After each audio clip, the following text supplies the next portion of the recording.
Je m'appelle Emmanuel Mana, faculté de théologie, première promotion 1991-1994.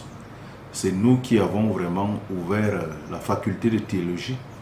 Nous étions une cinquantaine, le plus grand nombre venait du grand séminaire de Col-Bissol, plus quelques étudiants religieux qui nous ont rejoints et ça fait à peu près une promotion de 50 personnes.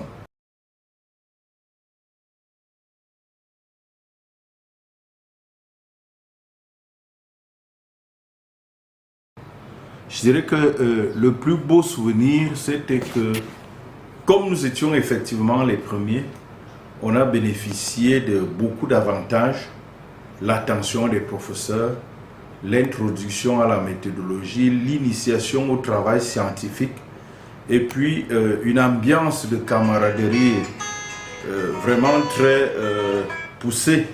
Nous étions heureux d'être ensemble. Nous étions vraiment heureux d'être ensemble et cela nous a marqué au-delà du fait qu'on voyait des professeurs qui s'adonnaient à leur tâche pour nous. C'était quelque chose d'assez exceptionnel. Plus le cadre qui était nouveau, de nouveaux bâtiments avec des piscines, gymnases et d'autres facultés à côté, ça contrastait avec la faculté que nous avions avec ce que nous avions vécu jusque-là au grand séminaire.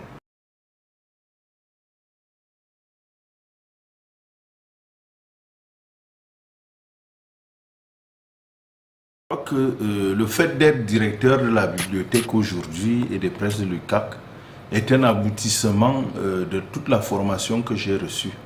D'abord en 1994, après les 3 années de formation, comme un grand nombre de camarades, je suis devenu prêtre. J'étais ordonné prêtre, je travaillais en paroisse, je suis revenu pour une maîtrise. On ne parlait pas de master à l'époque. Et après la maîtrise, on nous a envoyés en Europe, d'abord à Jérusalem en Israël, et puis en Europe, en Allemagne où j'ai continué, où j'ai pu obtenir un doctorat. Et ayant été recruté, l'abbé Eyoné, qui était recteur à l'époque, m'a demandé de suivre une formation en bibliothéconomie, comme ça se dit. Donc j'ai été formé pour venir prendre la direction de la bibliothèque. Et je crois qu'en même temps que je suis professeur permanent à la faculté de théologie. Donc, je crois que tout cela, je n'aurais pas pu l'être si je n'étais pas passé par l'université catholique. Je crois que c'est ce que je suis devenu. Comme un certain nombre de camarades aussi, Ephraim Belui, Kizito comment on l'appelle, et Sumba Kungo, qui enseignent, ce sont des anciens d'ici. L'abbé Jean-Paul Ondoa, qui est recteur du Grand Séminaire. Un certain nombre, donc on dirait que la faculté de théologie consomme ses propres fruits.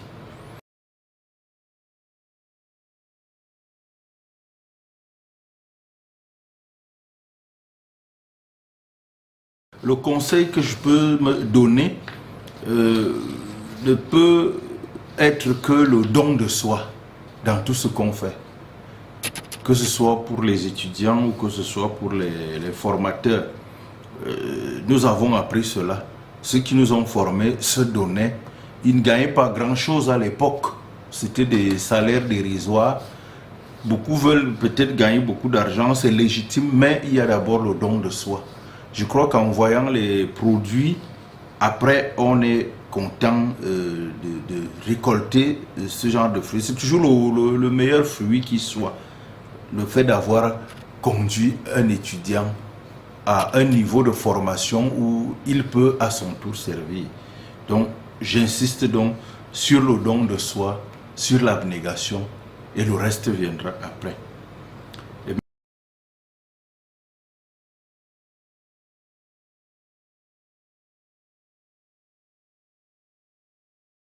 Les quelques souhaits que nous pouvons formuler, c'est que l'université continue d'être plus exigeante au niveau de la formation et qu'elle se numérise aussi à outrance. Parce que nous savons aujourd'hui que sans le numérique, rien n'est plus possible. Les conditions dans lesquelles nous avons étudié ne sont plus les mêmes aujourd'hui. Le monde, comme on dit, est devenu un très grand village planétaire où tout se voit, tout se consomme en peu de temps.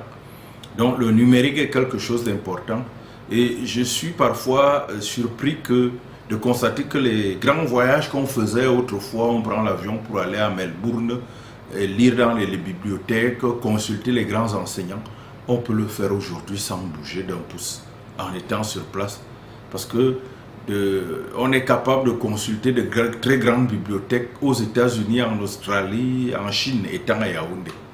Et donc, quelle université investit sur le numérique, forme les étudiants à l'utilisation de l'outil informatique et que on continue à viser les pôles de l'excellence. Parce qu'il y a aujourd'hui ce qu'on appelle le ranking, le classement au niveau mondial des universités. Et si on ne le fait pas, on reste à la traîne. Le renouvellement permanent, le recyclage. Voilà un peu le conseil, les quelques conseils que je peux donner à ceux qui nous écoutent.